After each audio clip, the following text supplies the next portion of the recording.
In an unexpected and deeply emotional moment, Hollywood legend Denzel Washington is seen breaking down in tears during a live TV appearance after receiving a surprise call from Burkina Faso's President Ibrahim Traoré. What was said on that call left both the audience and viewers around the world stunned. This unforgettable exchange proves that true leadership and respect can transcend borders, cultures, and even fame. It was supposed to be a regular late-night talk show. The audience cheered as Denzel Washington stepped onto the stage, smiling, calm, legendary. The host greeted him with energy, cracking jokes, playing clips from his latest role. But behind Denzel's warm laughter, there was a strange silence in his eyes, like his heart was somewhere else. Halfway through the show, the host said with a grin, "We've got a little surprise for you tonight, Denzel. A live call from someone very far away." Denzel blinked. What kind of surprise? The screen behind him lit up. A flag appeared, Burkina Faso. Confused murmurs filled the room. Then came a voice, strong, respectful, gentle. "Good evening, Mr. Washington. This is Ibrahim Traoré, President of the Transition of Burkina Faso." Denzel froze. The room went silent. For the first time in the show's history, you could hear nothing except one man's breath caught in his throat. No one, absolutely no one, expected what came next. The audience stared. Denzel's hands trembled as the president, his French, tinged English calm but heartfelt, spoke. "You don't know me, Mr. Washington, but when I was 14 years old, I was just a barefoot boy in Burkina Faso. I saw you in glory. I saw a black man not begging, not afraid, but strong and crying for justice." Denzel blinked rapidly. "That night I told my mother, one day I'll fight for people too, like him." The host looked stunned. Denzel covered his mouth. Ibrahim continued. "Years later, when the people of my country needed someone to stand, I remembered your strength, your words, your eyes. I stood not because I was fearless, but because I had seen what courage looked like in you." The room was silent. Denzel slowly lowered his hand, eyes red with tears. "You're telling me I helped shape a president?" "No, sir," Ibrahim replied. "You helped shape a man who refused to kneel to injustice." A single tear ran down Denzel's face. "Thank you, my brother." The crowd gasped softly, but what the president said next was even more shocking. Denzel leaned closer to the screen. "I speak not just as a president, but as a man who owes a debt. And in Burkina Faso, when someone saves your soul, we do not forget." Denzel shook his head humbly. "No, please. I didn't, Mr. Washington," Traoré said. "I am officially inviting you to be honored in Ouagadougou, but more than that, I want to name a leadership school after you, a place where our children will learn to stand tall, just as I learned from watching you." The crowd gasped again. The host whispered, "Wow." Denzel's voice cracked. "Mr. President, I don't deserve that." Traoré smiled gently. "That's why you do." The screen went black as the call ended. There, on national TV, in front of millions, Denzel Washington buried his face in his hands and sobbed, not from sadness, but from the overwhelming truth that sometimes a single life can echo across oceans and generations. But this was only the beginning. In less than 24 hours, Denzel would be packing his bags. Burkina Faso was calling, and what was waiting there would shake the world. Denzel didn't sleep that night. He kept replaying Ibrahim Traoré's words. His eyes stayed red long after the cameras stopped rolling. By morning, social media had exploded. Denzel and Traoré was trending in over 20 countries. Fans, journalists, and leaders were praising the emotional moment. Some even called it the most powerful TV moment in decades. While the world was reacting, Denzel quietly packed his bags, not for a movie, but for something that felt divine. He booked the next available flight to Burkina Faso. No entourage, no spotlight. Just him, a small backpack, and a heart full of emotions he couldn't describe. As the plane took off, he looked out the window and whispered, "I don't know what I'm walking into, but I know I have to go." Back in Ouagadougou, President Traoré stood by a window in the palace, staring at the runway. His aides asked if they should prepare the press. Traoré shook his head. No cameras, no speeches, just truth. Something powerful was about to unfold. Neither man knew that in just 48 hours they would both cry again, this time together. When Denzel's flight landed, there were no flashing cameras, no red carpets, just quiet. A black SUV waited on the tarmac. A single man stood beside it, dressed simply, no military medals. It was President Ibrahim Traoré. Denzel stepped out slowly. Their eyes met. For a moment, no words were needed. They embraced, not as a celebrity and a leader, but as two men whose lives had unexpectedly crossed continents.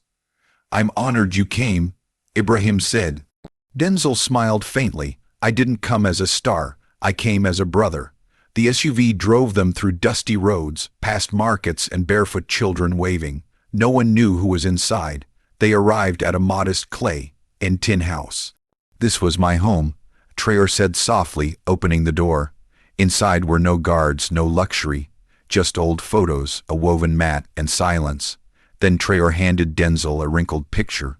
In it, a young boy holding the hand of an older woman. "She raised me when my parents worked day and night. She fed me, bathed me, told me stories of strength. And she's still alive." They drove another hour through winding village roads. Denzel stared at the photo. A woman with a gentle smile, strong despite time. "Where is she now?" asked Denzel. Traoré's jaw tightened. "She still works cleaning classrooms in a rural school. At 85, she never asked for help. God gave me legs, I'll use them till he takes them." When they arrived, the school was worn but alive.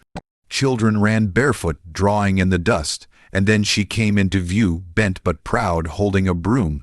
The same woman from the photo. Denzel stepped out of the car, frozen. Traoré rushed into her arms. "Amahawa?" They wept. Denzel walked forward. She looked at him and gasped. You're him?" she said, touching his face. In one quiet courtyard in Burkina Faso, time stood still. 3 souls, 3 stories, one moment that would melt hearts. But what came next would shake the entire nation. Amahawa sat between Denzel and Traoré under an old baobab tree. Her hands were rough, her back slightly bent, but her voice was warm. She shared stories of young Ibrahim crying in her arms, of him giving her his only piece of mango. Denzel listened with a soft gaze, the world rarely saw. Then she reached into her apron pocket. A folded, yellowed paper, a letter. "One day I will be a leader and I will find you, Amahawa. I promise." Traoré gasped. He'd written that letter at age 9 on her birthday, after she gave him her only piece of bread. Denzel wiped a tear. She held on to hope. That's the most powerful kind of faith. A student ran in, holding a cracked plastic ball. "Amahawa, will you play?" And she did. Still barefoot, still smiling. Something shifted inside Denzel. He had found something sacred. That evening, Denzel and Traoré returned to the palace. Quiet, thoughtful. Traoré led Denzel through a private corridor to a small, dimly lit treasure room. Old books, journals, maps, and a framed photo of Amahawa and young Ibrahim laughing. "This is my real treasure room," Traoré said. Inside a notebook lay handwritten dreams for Burkina Faso. All started with her. "I'm here because she believed I was worth something," Traoré said. "You lead like a son who remembers love." Denzel touched the page gently. They fell into silence. 2 great men, 1 mission, to honor the woman who shaped a president. Denzel had an idea, one that would surprise everyone, especially Amahawa. At dawn, he sat on the palace terrace as the sun rose over Ouagadougou. Amahawa's face, laugh, strength replayed in his heart. Then Ibrahim joined him. "I had a thought," Denzel said, sipping tea. "Let's give her the honor she never asked for." Traoré smiled. That afternoon, quietly and without press, they returned to the village school with a small team. Children gathered. Teachers stood in silence. Amahawa looked confused. "What's happening?" Traoré knelt before her, holding a velvet box. Inside was a golden medallion engraved with her name and the national seal. "For your service to this nation, as a mother, a teacher, a guardian of hope." The children clapped. Denzel stepped forward, tears in his eyes. "From Hollywood," he said, "I spoke with my producer this morning. Your story will become a movie, and every cent will go to building schools in your name." Amahawa dropped to her knees, sobbing. She had spent her life giving, and now she was receiving. 3 days later, Denzel returned to Los Angeles for a live TV interview. Not red carpets this time, but raw truth. When the host asked about his trip to Africa, Denzel paused. "Can I take a call?" The crew scrambled. The screen lit up. President Traoré from Burkina Faso. "Mr. Washington, your visit reminded us that kindness is not limited by borders. You honored my people. Today, I want to honor someone you inspired." He gestured beside him, Amahoa. The audience gasped. Denzel's lips quivered, his hand trembled. Traoré continued, "You reminded the world that even those with the loudest voices must sometimes pause to listen." Amahoa, in broken English, whispered, "Thank you, my son." Denzel dropped his head and wept live on air. Millions of viewers wept with him. Within minutes, the clip went viral. It wasn't about movies. It was about something deeper. Twitter exploded. From Paris to Johannesburg, Tokyo to Atlanta, people posted their own stories of the women who raised them. CNN called it the most human thing ever caught on live TV. Soon donations poured in. A GoFundMe page aimed for $10,000 and hit $1 million in just 2 hours. People didn't just watch, they felt, and they acted. In a divided world, this story of a soldier's promise, a mother's love, and an actor's tears brought strangers together. But while the world watched, Amahoa's body was fading. By the 6th day of this unforgettable week, she was tired. She asked for a private talk with Denzel and Ibrahim. No cameras, no microphones, just 3 souls. "I'm old," she said softly. "I won't see next planting season." They begged her to rest, to stay strong. But she smiled. "I have no fear. My only wish is that no child in Burkina Faso ever goes to school hungry." A tear rolled down Traoré's cheek. She reached for Denzel's hand. "And you," she said, "tell stories that matter. The world listens to you. Tell this story." Then she placed a faded, torn, stitched scarf in Traoré's hands, the one young Ibrahim used when he played president. "My first medal," she whispered. Then her final words, "Take care of each other." They held her as she closed her eyes. The sun rose, so did her legacy. President Traoré stood in silence by her bed, holding the scarf. Denzel knelt at her feet, head bowed, shoulders trembling. "She gave me everything when I had nothing, and now I must give everything back," Traoré said. He held up the scarf like a royal emblem. "We will build something in her name. A school, a garden, a future." Denzel looked up, eyes swollen. "Yes, yes, we will, I'll help." Outside, the people had gathered. They somehow knew she was gone. Traoré stepped out, looked at the crowd, and raised the scarf. "Amahoa has gone to rest, but her spirit will feed generations." The crowd burst into tears. Within 12 hours, news spread globally. Burkina Faso declared a national day of mourning for Amahoa. In a press conference, Traoré promised, "Every child in Burkina Faso will know her name." Denzel quietly canceled all upcoming appearances. "I've played kings and generals," he said, "but today I serve a mother." The next morning, a simple wooden casket rested in the village square. No golden statues, no velvet ropes, just flowers, drums, and silence. President Traoré walked behind the casket alone, carrying only the scarf. Denzel followed, suit wrinkled, eyes red. They didn't speak. They didn't need to. Around the world, leaders sent messages. But what touched hearts most was an image. A small boy from Niger, walking barefoot for 2 days, bringing a letter. "Thank you for raising our president." As the casket was lowered, the village sang. Children wept. Elders clutched their chests. A bird landed on the grave and didn't move. Then something unexpected. Denzel stepped forward, reached into his pocket, and pulled out a necklace. It was his father's. He whispered, "She reminds me of him. Strong, quiet, and never asked for anything." He placed it on the grave and said, "Goodbye, Mama." Even the cameras stopped filming. Some things are too sacred for screens. That night, President Traoré and Denzel sat under the stars on a straw mat. The fire crackled between them. They didn't need speeches. They had just buried the woman who shaped both their lives, one with her hands, the other with her spirit.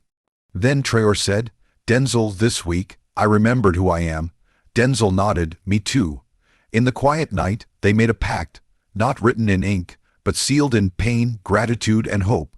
Within hours, plans began for the Mamanhawa Foundation, a joint initiative to provide food, education, and emotional healing for rural children in Burkina Faso and beyond.